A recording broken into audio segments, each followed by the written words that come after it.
So guys, we all know that Nigerians have been like people in bondage, considering the way our leaders have treated us. We've just been like people who are in one cage, and we've been lamenting and crying unto God for him to come and save us. And at this moment, God has answered our prayer to bring deliverance, just like in the days of the children of Israel when they were in bondage. It got to a point, God said, no, I will no longer keep quiet. The cry of these people has come up unto me. I can't keep quiet anymore. I'm going to deliver them. And when God decides to deliver a people, nothing can stop him. Honestly, that is the stage we are in now in Nigeria. Considering the election that is coming up, God has decided to come and deliver us. Tell me, has it ever happened in the history of Nigeria that the Nigerian youths, even in the north, are endorsing a southern candidate, not to talk of, and not even any other region, a southeasterner? It has never happened. That is to tell you that the hand of God is in this election. Honestly, the hand of God is in this election. The way I'm looking at it, God has decided to come and save his people. And I tell you, the youths are uniting. Nigerians are coming together. People are speaking out, People are no longer keeping quiet. So guys, in this interview I'm going to be sharing with you guys, you are going to listen to this woman who has been in the APC and was made one of the DGs in the APC campaign. But, she's somebody that has conscience. She's a Fulani woman, but she tells the world that Buhari has failed, meaning that she has the interest of Nigeria at heart, not the interest of an individual. And Tinubu's campaign made her one of the DGs. She said when she went to discuss with Tinubu, most of the times Tinubu was sleeping. And even when he wakes up, he speaks off point. That's to tell you that this man is not healthy. And this is the person that the APC cabals want to impose on Nigerians. They are just doing it for their own personal interest. Honestly, you won't believe this is coming from a Fulani woman. You know that the APC chairman is a Fulani man. And most people in this party are from the north, and most of them are even from the Fulani extraction, so from the Fulani tribe. So guys, but I tell you, this woman is not hiding her feelings, and she's telling the world, she's speaking up, she's saying it loud and clear for those that have ears to hear. Oh my God, you need to listen to this interview. Let me just play it so that you listen for yourself and see the mess the APC cabals are trying to bring Nigeria into. But like I said in the beginning of this video, that the hand of God is in this election. Honestly, God is going to, remove all the people that want to hinder the rebirth of Nigeria. All the people that want to stop, the birth of a new Nigeria. God is going to take them out of the way. That is my own belief. And I tell you, it has started happening. We know Atiku Gate is there biting on Atiku. And this woman is revealing things that no sensible person will listen and want to vote for Tinubu. Meaning that Peter Obi and Datti Ahmed will stand better chances to win this election. So guys, 2023 general election approaches.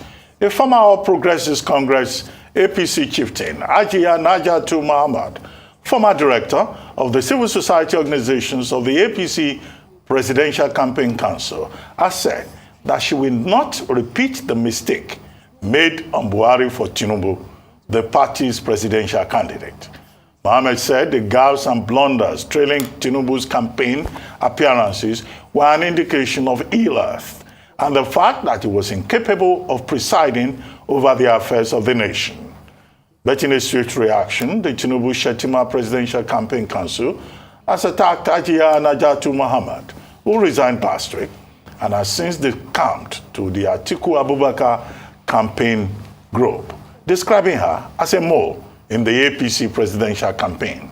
Joining us now on this morning show from our Abuja studio is Hajiya Najatu Muhammad, former director of civil society organizations, APC Presidential Campaign Council. Hajiya, good morning, and thank you very much for joining us on the morning show. Hello, good morning.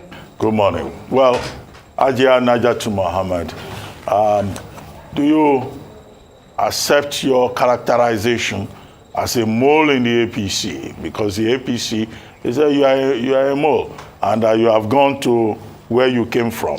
And secondly, do you feel vindicated by what happened in Abeokuta yesterday, where the candidate of the APC accused the Buhari administration, either by way of innuendo or by suggestion or directly with reference to powers that be, that Naira redesign and fuel scarcity, those two major issues faced by Nigerians, have been designed to sabotage him? In the first place, there's a difference between the Tinubu Campaign Council and the APC. Only the APC could have had the right to expel me from the party, not the Tinubu Campaign Council. The APC doesn't belong to Tinubu. And I gave my resignation to the chairman, somebody that I have a lot of respect for. Not just that, but they know how hard and where they have gone from pillar to pole to beg me to please come back. But I can't go into personal issues, because when you indulge in personal issues, personal insults, you are not only condescending, but you are diverting attention from the main issues, the main problems that are bedeviling this country. So I don't want to waste my time on them. But I want to stand my ground that I left because Tinubu is incapable. And I have been vindicated yesterday. Everything about Tinubu is about himself. When he wanted to contest, he said it's his turn. He wants to hold the knife that will cut the pie. It's not about the country. It's about him, his ego, his corruption. It's all about that. His control, his material control and the psychological control of the people of this country, but particularly the people from the Southwest.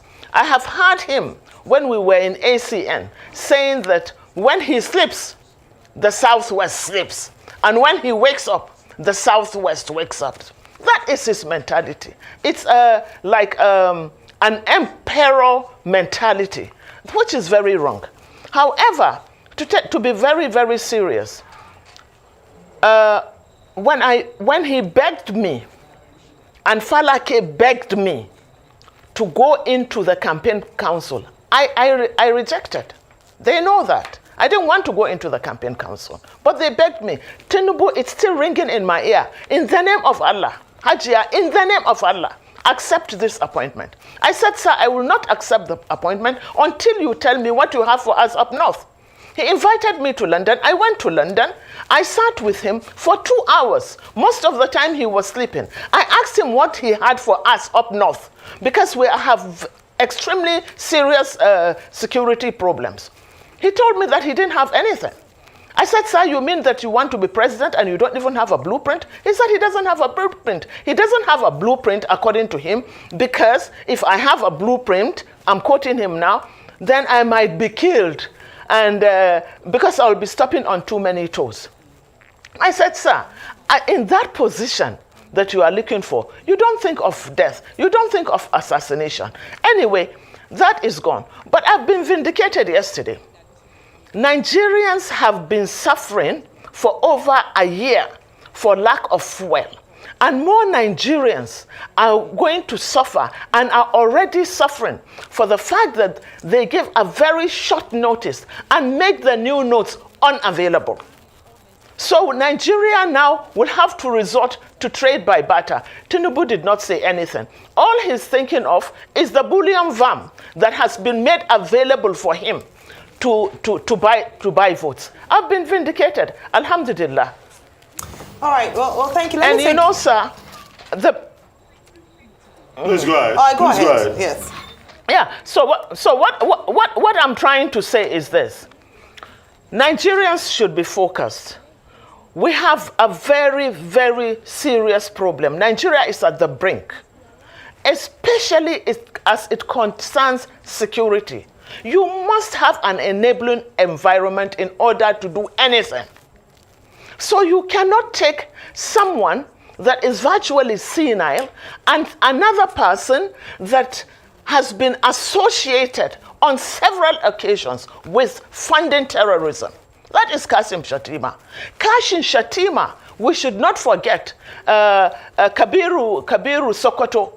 Kabiru Sokoto was one of the most wanted terrorists, and he was found and arrested in his house. Let us understand and let us not forget, this terrorism, this banditry, this carnage is not just happening by mistake. It's a multi-billion-dollar industry. A multi-billion dollar industry because it takes a lot of money on defense budget. It has a lot to do with the sale of drugs. It has a lot to do with mining and illegal bunkering and illegal and illicit mining. And look at the areas that are generally affected by this. Take the Northeast, for instance. In the Northeast, you have the blue diamond. That is a strategic mineral. You have oil at the Chad Basin that is being explored right now, but illegally. You have Zamfara. If you go to Zamfara, Zamfara has more gold than Ghana. Zamfara's gold is being traded in Dubai and other parts of the country. There is a market called Nigerian gold in Dubai. Go and check. So who is doing this mining? Most times they are the governors, the people in power. They are the ones doing it in connivance with foreign mercenaries. Can you remember? Have we forgotten when they said there is a no-fly zone in Zamfara? Why should there be a no-fly zone? There isn't even an airport in Zamfara, but aircrafts land and they take off from Zamfara. And let me tell you something else. In Zamfara, every container that comes from China ends up in Zamfara. You know why? Because in Zamfara, the soil in Zamfara has all the strategic minerals that you can think of. So when the containers come in from China, they land they end in Zamfara, and a bag of Zamfara soil is today sold at 5,000. So they need to displace the people to allow them to continue with their mining. I mean, it's multifaceted. And these are people that one has been severally accused of harboring terrorists, even recently. And why? Let us ask, why should Shatima be visiting, along with his governor, be visiting and making a solidarity with a police officer that was being tried for drug trafficking? Why? So you begin to put these things together and you begin to understand why Nigerians must retrieve their country. We can't allow this thing to happen. Very heavy statements and things you've said just now, Hajia. But I'd like to ask you two questions based on some of the things you mentioned when you tendered your resignation. Still going back to the status of the health of the candidate of the APC, presidential candidate of the APC, where you said that when you had a meeting with him to discuss the issues that you were very particular and passionate about, he couldn't hold the conversation as he was sleeping for most of the time, and then he couldn't raise the teacup. We just interviewed one of the APC members of the campaign, and he said that largely untrue, that he would see during campaigns the APC presidential candidate is very fit, he's able to hold a broom, he wears an agbada, he's able to dance around. And so your claims, hold on, I just want to, let me just land on that your claims that he's not healthy enough. I want to hear from you now, based on your interactions and working with him closely. It has been debated a number of times as to how important the health status of a candidate ought to be to electorates. I'd like you to expand a bit more on that. And then the second question I have for you is based also on your resignation letter, that political parties do not have, in Nigeria currently, do not have ideological differences. And so you were tired of playing in places where people didn't have any ideology. They were all the same. I'd like to understand, what that statement means and then what it means for your future in the politics of Nigeria. What a lot of people don't know is that I didn't meet Asiwaju in APC. We met at ACN. I was ACN, I didn't go to CPC. I keep saying, I am the first person to start Buhari's campaign. They are still living on my structure. the Northwest. That is one. And any time we try to make an alliance, particularly with the Southwest, we started with the G4. Ojikalu, Buhari, Atiku, and Asiwaju. This is as way back as 2007. In fact, it was, 2007. And it was always Buhari that opted out. He didn't want the alliance, for reasons best known to him. Because he did not want a contest in which he will not be the sole candidate.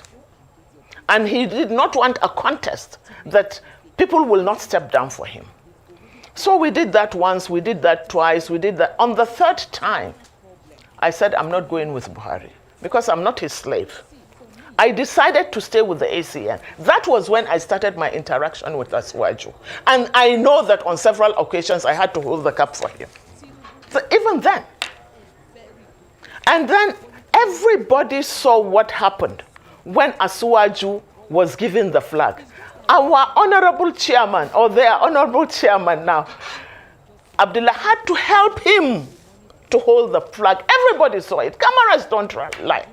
But you see, madam, what bothers me is not so much his physical health. There was a president in America that sat on a wheelchair and ruled from a wheelchair. But when you are mentally deranged, it's unacceptable. Because you can't decipher, you can't think, you can't do anything. You go to sleep any day, anytime. See what is happening in Cameroons. Let me tell you, in Cameroons, they see their president about in 9 years, they see him once. And they still accept. Nigeria is not Cameroon. Nigeria is not Southern Sudan. We are far more sophisticated than that. So that is for that. And then the second question you ask, yes, I stand by it. Look at the manifestos of all the parties. The only one that is different, to be very, very honest, is not the Labour Party as a Labour Party, but the OB as a movement. However, all the political parties have no ideological difference. And what I'm saying is this, because politicians have shuttled, including Peter Obi, they shuttled from one party to another. Tinubu was AD, then AC, then ACN, now APC. Buhari was APP, then AMPP, then CPC, and now APC. The same is true to Atiku and Kwankwaso, and even Peter Obi. So why do so it's like a robe they wear. When it suits them, I wear this robe to be on this platform, but it's the same person. It's the same person. So Nigerians must be looking at the person, not the robe the person is wearing. That is at their convenience. That is my position. Okay, ma'am. A couple of things.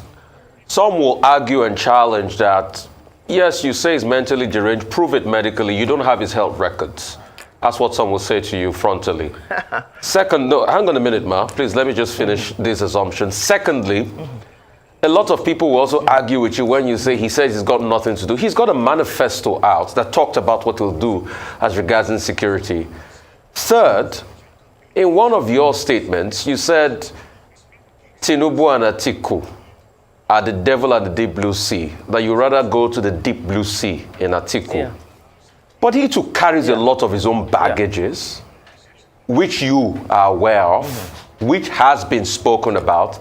Yeah. And when you look at this, people will say that all of this you are saying is just sour grapes. Because why did you wait till now before you left? And you too, you cannot say you're not benefited for the APC government you claim has failed. And you had benefited from them up till now. No, I take exception to that, sir. Okay, I really take exception to that. Because, yes, I take exception to that because you have to name my benefit. You see, unfortunately, people think that when you are appointed, for instance, I work at the Police Service Commission. Is that what you call a benefit? So Nigerians see appointments as a means to which they can acquire money. Working at the Police Service Commission in the first place, I'm a part-time commissioner that has no salary. I stay for months without a sitting allowance, but I still work. And remember, if I want financial benefits, I want to take you back to the time. Obasanjo offered me ministerial appointments twice, which I rejected. The first one, I got a standing ovation in the Senate. But then we had problems. We had factions, the Saraki faction and the other faction. I belonged to the Saraki faction. So having gone through the Senate, the senators from AMPP then decided that they had already expelled me from the APP. So AMPP. So I must, they cannot accept me to be the minister representing the AMPP. So what did Obasanjo said? Obasanjo called me and said, come into the PDP, be a card-carrying member of the PDP, and I will make you minister as a PDP member. I rejected it. The second time, I also rejected it in 2003. Jonathan offered me ministerial appointment. We were given ministerial appointment the same day with Bala Mohammed. He picked me from my house. And we went to see Jonathan, who offered me that appointment. I said, no, I did not do Save Nigeria. I'm one of the conveners of Save Nigeria. I did not do it to be a minister. I want to continue with my activism. I don't want anything to keep me back. And mark you, when people are, people do not seem to be able to make a dichotomy between service to country and personal aggrandizement. I know there is a difference. When I swore by the Constitution to defend the Constitution of Nigeria, I did not swear to defend Buhari or the APC. And the government of Muhammad Buhari is not a property of the APC. It's the property of the Federal Republic of Nigeria and all Nigerians. So what are we talking about? So what is the benefit? People must stop seeing governance as a means of personal achievement or personal way of making money. That is the bottom line. I'm different. I have not benefited anything from the APC. But why Atiku? And I'm not doing Atiku today for any... I gave my reasons. And my reasons were, I said, Peter Obi is a movement. Yes, I said that. I said that because it's for the first time, the Nigerian youth have a voice and they are coming together to form some kind of movement. It's not even about Peter Obi. The movement will outlive Peter Obi. But I said they have structural problems. I'll give you an example. Buhari since 2003 was getting 15 million votes, but he couldn't be president. Why? In spite of the cult followership the North gave to Buhari, why didn't he win? He didn't win because he had structural problems, because he could not make bridges. It took the alliance that he had rejected severally, with the Southwest in particular, that he was able to become president. That is the only reason. And what I'm also saying is that I have no luxury of time. There is no luxury of time. That is why I said I had to choose between the devil and the deep sea. And then, as far as Kwankwaso is concerned, Kwankwaso did a great job for us in Kano, especially in human development. I think the best thing that anyone can give to anybody is education. Because that is why most governors withdrew education from our schools. They withdrew education from our schools because they want this sea of energy. Able-bodied men, they are like uranium. Our kids are so energetic. They are like a virgin uranium, which you can use either to generate power or to make into an atomic bomb. In this case, our youth have been denied education so that they are perpetually cannon fodder for rulers, especially our governors. You understand? So that is why I said I had to choose at this point in time. And I made it clear, explicitly clear, that I don't belong to the PDP. In fact, I said I am partyless. I'm partyless because there are candidates in other parties that I feel I should go and support. So if I say I'm in the PDP, then I will have problems. It's like from frying pan to fire. I need you to yes, I can assist us to some clarifications. First, you said on this program that the candidate of the APC, Asiwaju Bola Ahmed Tinubu, is mentally deranged. That's a very strong thing to say. Yes. No, you can't say yes, because if you look at Section 131 of the 1999 Constitution, Section 131, listing the qualifications for anybody seeking the office of the president, says that, look, the person cannot be of unsound mind. That will be a ground for disqualification. Now, having made that point publicly, you may be called upon to come and prove it. And we are not the ones to go and prove it, because you said it. No, hang on a moment. Hang on a moment. This is okay. Okay, that's one. Number two, at what point did it occur to you that this candidate, you have issues? You accepted position as director of organizations. You were part of the party from 2015. You supported President Buhari, and just now, just about 30 days or so to the election, you then come around and you say you think your candidate is mentally deranged. That's a very strange thing to say. And then finally. Yeah, I know. I want a third thing I want you to clarify. A third thing I want you to clarify. Yes. The Tinubu camp, speaking through, I think it's Mahmoud Jega, says that, look, that you were sacked, that you didn't resign, that you were sacked for incompetence and being very quarrelsome. And your quarrelsomeness has also been indicated. I'm quoting Mahmoud Jega, I'm not the one making it up. And that your quarrelsomeness even led you to resigning from the Police Service Commission. I just want clarifications on all these 3 points. No. I did not resign from the Police Service Commission.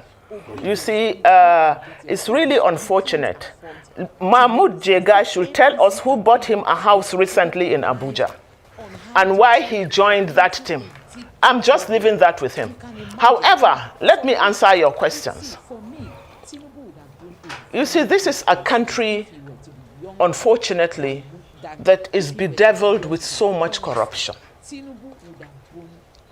If Asiwaju were not what he is, with stupendous amount of money to bribe everyone from the courts and everything, he will not be contesting elections.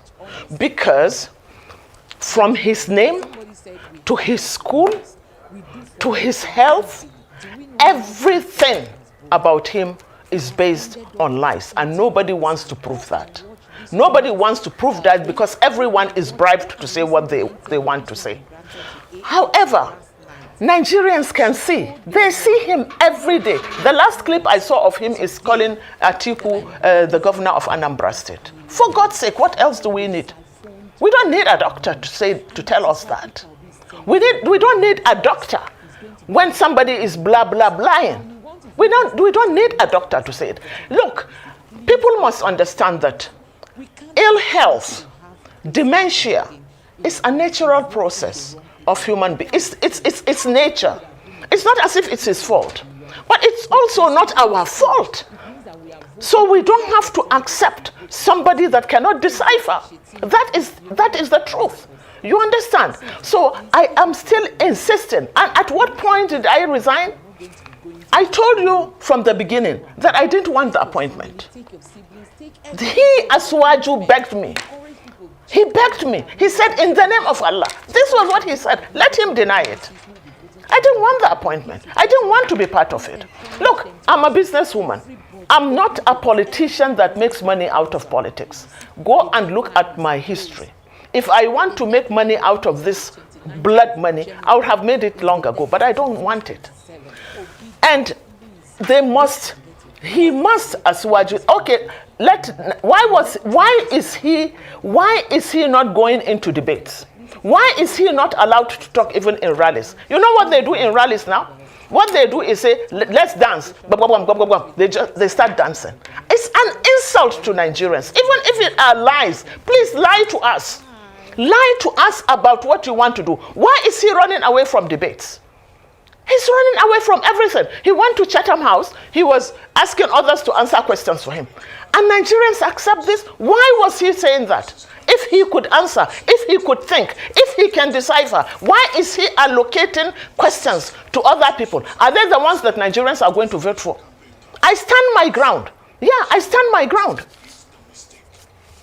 All right, okay, so just let me ask you with regards to your statement around the fact that Asiwaju Bola Ahmed Tinubu bribed his way into winning the APC presidential primaries. In fact, you did allude in a recent interview to the fact that the vice president of the country, Professor Yemi Osinbajo, would have been a better candidate, but for the powers that be, using his terms, in the Lagos-Ibadan press arrangement. That was what made it impossible for him to emerge. I'd like you to give a bit more, clarity on this, because you just talked about Mahmoud Jega being given a house. Are there other inducements that had been given to APC leaders to ensure that, Bola Ahmed Tinubu emerged as presidential candidate?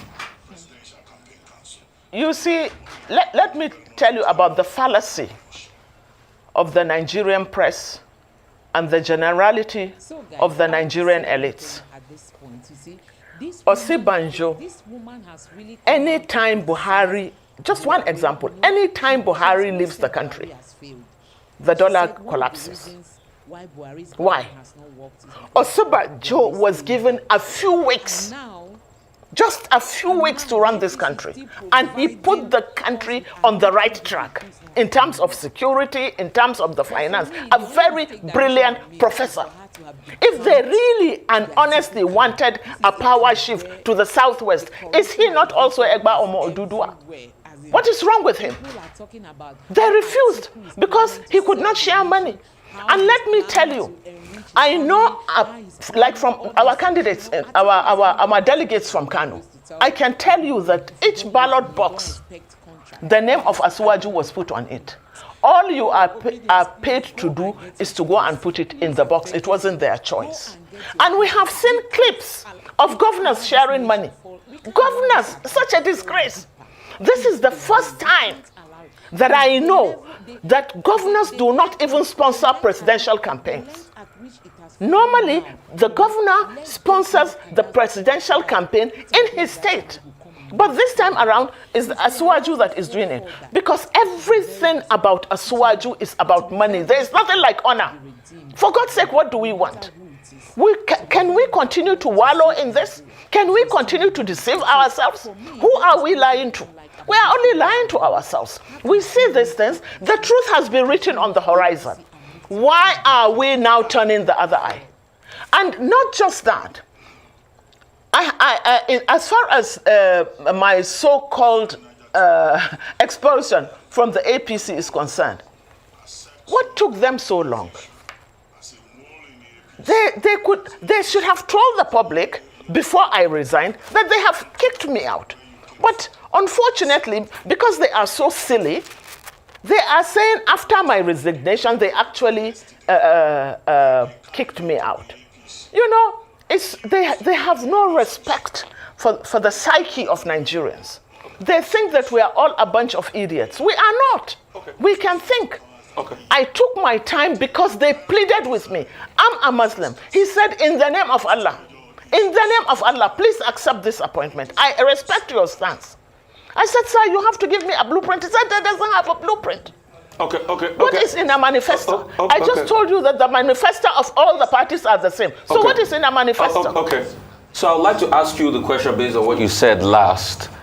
Knowing all of this, what took you so long and why now? Sir, one of the problems is this. I didn't want to be arrogant. And let me tell you what I did as a last resort. What I did as a last resort is I went, knowing that this is Asiwaju's handicap, and having pleaded with me in the name of Allah to accept it, I had to be humble. But I didn't just stop, but my conscience was pricking me all the time, because I know that even the Lagos Chamber of Commerce gave him their demands. But look at a whole north without a demand. So what did I do? As a last resort, I want to tell you this. I tried and I sat with all the people I think in the APC, the northerners in the APC, that are the real opinion molders. For 3 months, I have been trying to get them to come together for us to sit and give him an agenda. So that, because when the governors go to see Asiwaju, they go in block to intimidate him. So I said, why not this opinion molders from the APC? Why don't we sit? That was the last. I said, let us sit with him. For 3 months, I was going from pillar to pole to get them to accept this. They say, yes, it's a good idea. But it's each to himself. So I had to go. Okay. And I can't sit on the fence. Okay. Those sitting on the fence are either cowards or hypocrites, and I can't do any of those. Okay. Ajia, on that note, we have to go. Thank you so much for your time this morning.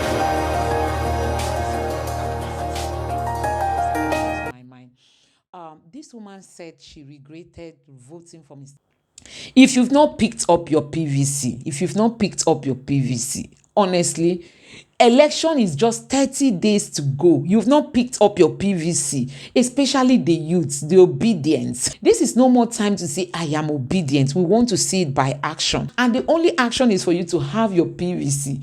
Please be willing to showcase your PVC. That is your power at the moment, honestly. Obedience, please go and get your PVC. We can't afford to make this mistake. APC and PDP, they've already connived on how to throw Nigeria into a deeper problem.